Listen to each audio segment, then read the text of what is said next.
Welcome guys, back to Storytime. Welcome back. I'm Missy Leah. I'm Miss Emily. And we're just reading you part 2 of Darrell's wonderful adventure. But before we get started, we have a couple of more announcements.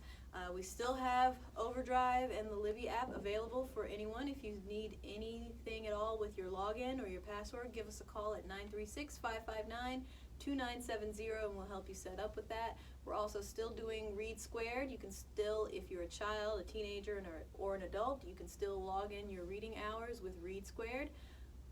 The website is nacogdochespubliclibrary.readsquared.com.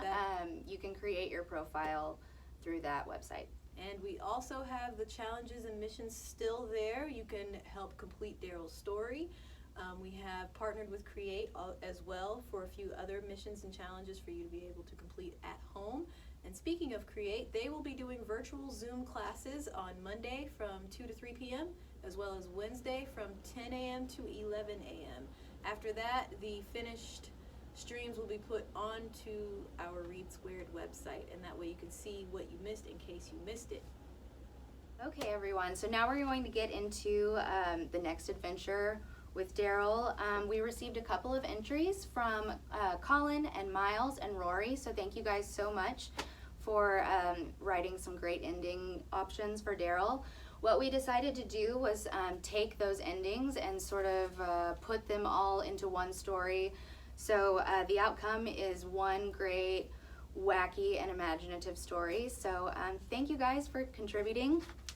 Here is what's next in store. After walking all night long, Darrell came upon a duck standing in his path. Darrell said hello, but there was no response.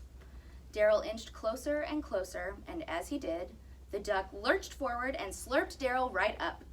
He could not believe that he was missing out on riding a horse because of a hungry duck. Did ducks even eat squirrels? But before Darrell could hatch an escape plan, he was hurled back onto the ground covered in icky duck slobber. The duck coughed and finally managed to talk. "I am so sorry to do that to you, but I had something in my throat making it impossible to speak. Thank you for dislodging it. I feel so much better. My name is Crystal, by the way. What's your name?"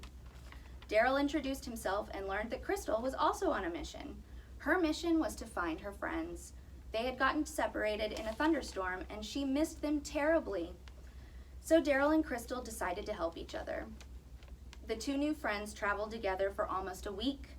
They made a great team, and sometimes Crystal would even let Darrell ride on her back. He would try to imagine that he was riding a horse instead.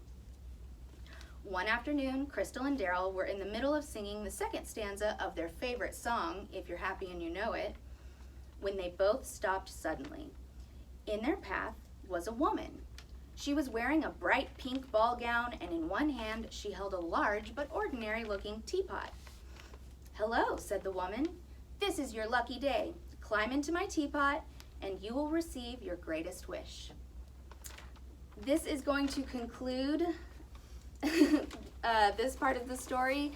We'll continue next week with the ending of part 1. So stay tuned, and thank you guys for tuning in. Bye. Bye, guys.